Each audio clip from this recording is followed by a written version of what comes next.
जब गुरु की कृपा हो जाती है तो शिष्य अकेले नहीं रहता, उसकी अपनी क्षमता तो होती ही है, और गुरु की जब कृपा हो जाती तो सुपर पावर बन जाती है। महाराज जी तो सुपर पावर बन चुके हैं। यहाँ पे कितने लोग आ रहे हैं, कितने जा रहे हैं।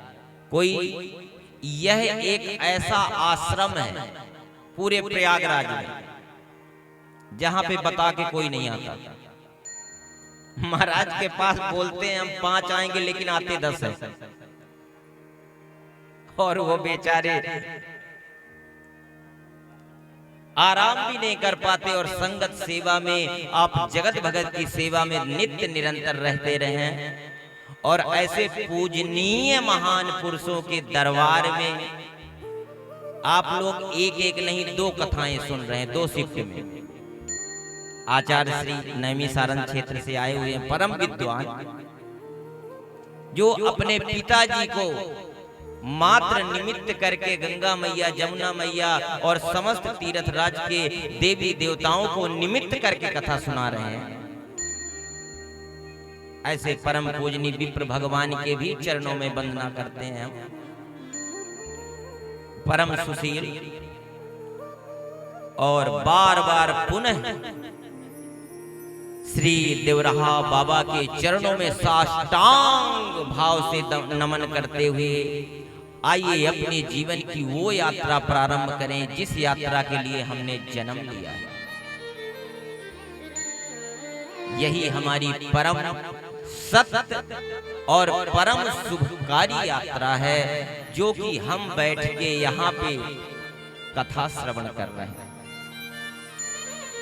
एक बार मुक्ति ने प्रश्न किया प्रभु से कि प्रभु कृपा करिए, बताइए मेरी मुक्ति कैसे होगी, जो संसार को मुक्त करती है। और हमारे श्री प्रभु ने कहा, ऐ मुक्ति पड़ी रह गैल पे, ये संगम लोवर मार्ग है ना, उन्होंने कहा पड़ी रह गैल पे, जहां से संतन को आवन जावन होए। जहां से संत महापुरुष भक्त आए और जाए, वहां तू पड़ी रहे। उड़ उड़ रज मस्तक पड़े, सहज मुक्त है जाए। अभी आपने जब आरती हो रही थी तो आपने देखा होगा कि कैसे जोर से हवा आई और सारी रज आपके ऊपर पड़ गई। यही तो कृपा है। हवा ही कृपा है, महसूस करना ही कृपा है, और सरल होना ही कृपा है। बड़ी कृपा की प्रभु ने हमारे श्री देवराहा बाबा ने कि हमें अपने प्रांगण में बैठ के कथा सुनाने का आज्ञा दे दी। यही कृपा है। यहाँ जो बैठ के कथा सुन रहे हैं वो तो भाग्यशाली हैं, और जो कथा सुना रहे हैं उनकी वाणी और उनकी विद्या भी पवित्र हो जाएगी। इतने कृपालु। शायद हमने एक बार कथा सुनी थी देवराहा बाबा की, कोई महापुरुष बता रहे थे कि वो दीवाल में बैठे थे, दातून कर रहे थे। कोई राजा आया उनके सामने अपने बढ़िया सिंहासन में, घोड़े में, बग्घी में बैठ के। किसी ने बताया, महाराज जी यहाँ का राजा आपके दर्शन को आ रहा है।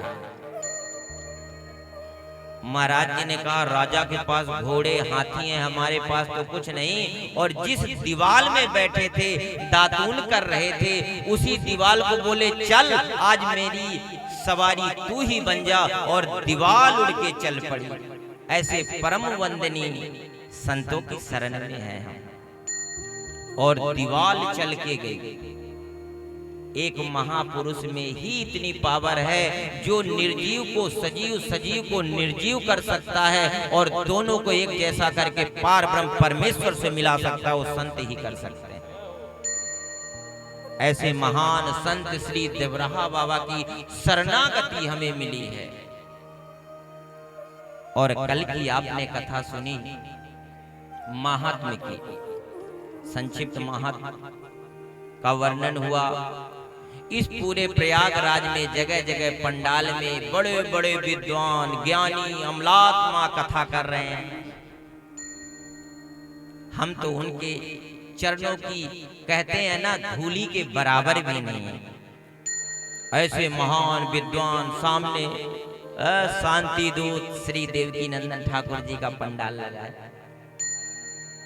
इधर बगल में आहा महामंडलेश्वर किन्नर अखाड़ा लगा हुआ है, और उससे भी सामने है वो आरएसएस वालों का क्या विशाल महल बना हुआ है। लेकिन उन महलों से क्या लेना, हमारे महाराज जी का सबसे बड़ा महल है, महलों में क्या लेना। और महाराज जी की एक और विशेषता बताते हैं, आप जब अपनी कुटिया में सो जाएंगे तो भी महाराज देखते हैं कि कोई असुविधा में तो नहीं है, और इतने बड़े कृपालु हैं कि अपना आसन भी आपको देने के लिए तैयार रहते हैं। ले भैया मौज कर। जय हो। ऐसे परम पूजनीय श्री देवराहा बाबा को फिर से नमन करते हैं। कल की कथा में आपने सुना किस तरह महात्मा के द्वारा भक्ति ज्ञान और वैराग्य की समस्या का हल हुआ। पहले दिन महात्मा की कथा यदि सच्चे दिल से हम सुनते हैं तो हमारे जीवन में भक्ति आती है। और आज की कथा किसकी है? ज्ञान की। ज्ञान मतलब हमें किसी के बारे में जानने के बाद उसमें डूबने का आनंद आए, वही ज्ञान है। हम यहाँ पर आए हैं, जमुना मैया के दर्शन किए, गंगा मैया के दर्शन किए, सरस्वती महारानी का गुप्त दर्शन किया। उस जल में हमने साक्षात तीनों देवियों के दर्शन किए, और देवियों के दर्शन करने के बाद मेरे प्यारे भक्तों, जब हमें क्षण भर के लिए कथा सुनने का आनंद मिल जाए तो इससे बड़ी कृपा क्या हो सकती है। अरे खाने पीने का झंझट तो हर जगह चलता है, घर में भी चलता है। स्नान करने का झंझट तो घर में भी होता है। यहाँ पे तो ये प्रयास करना चाहिए कि जल्दी जल्दी भोजन प्रसाद पाएं, जल्दी जल्दी संगम के दर्शन करें, और अब कानों में भी संगम को प्रवेश करें।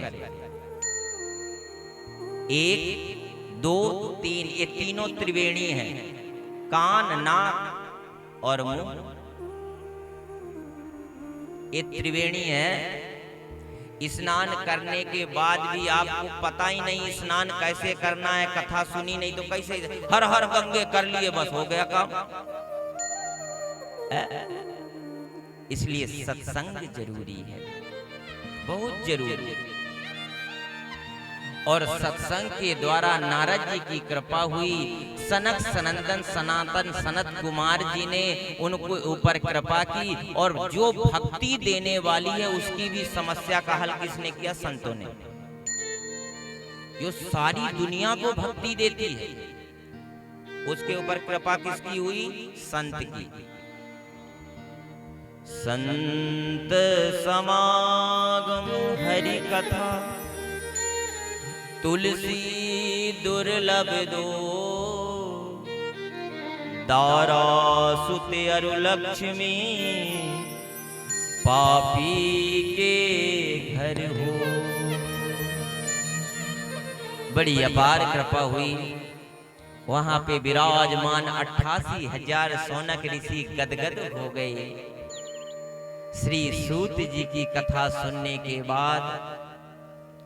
और उनके मन में एक अंदर से प्रश्न उठ रहा है। सौनक जी को उन्होंने मुख्य श्रोता बना रखा है।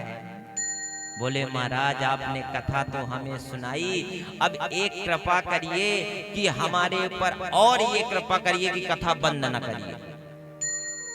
भाई जब महात्मा में इतना आनंद है, यदि 18,000 श्लोक रूपी श्रीमद् भागवत की कथा संपूर्ण हम सुन लेंगे तो हमें परम आनंद आ जाएगा।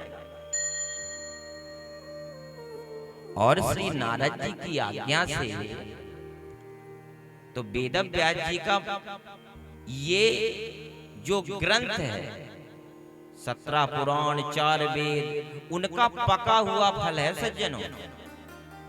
और ऐसा पका हुआ फल। अब देखो जैसे आम का सीजन देखा है आप लोगों ने, देखा ही होगा, गांव के हो कौन सा प्रदेश के हो। अब उस आम का फल कई सालों के बाद फला हो और बढ़िया चूसने वाला आम हो। दादी परवादा ने बताया हो कि भैया ये आम जब फलेगा तो बड़ा मीठा होगा, हैं? और आज उसमें फल एक लगा हो और उस पके हुए फल को खाने वाले अनेकों तो सब अपने अपने झोली फैला के रखे, मेरे में गिर जाए, मेरे में गिर जाए, मेरे में गिर जाए। ये वही तो पका हुआ फल है। और आइए मंगल करने वाली, कलिमल हरने वाली इस पवन पावनी गंगा रूपी श्रीमद् भागवत की शरणागति लें। आपने देखा होगा दुनिया के जितने ग्रंथ हैं, चाहे रामचरितमानस हो, चाहे वो शिव पुराण हो, चाहे देवी भागवत हो, चाहे ब्रह्म वैवर्त पुराण हो, उन सब को सुनने के बाद ऐसा लगता है कि इन ग्रंथों में किसी देवता की बड़ाई की गई और तुलसी बाबा ने किसी को छोड़ा ही नहीं। जैसे ही उन्होंने कथा को आरंभ किया, छोटे चोर बड़े चोर, छोटे डाकू बड़े डाकू, सबकी वंदना कर डाली की ना। चोर उचक्के किसी को नहीं छोड़ा तुलसी बाबा ने, सबको कहा भैया राम राम राम।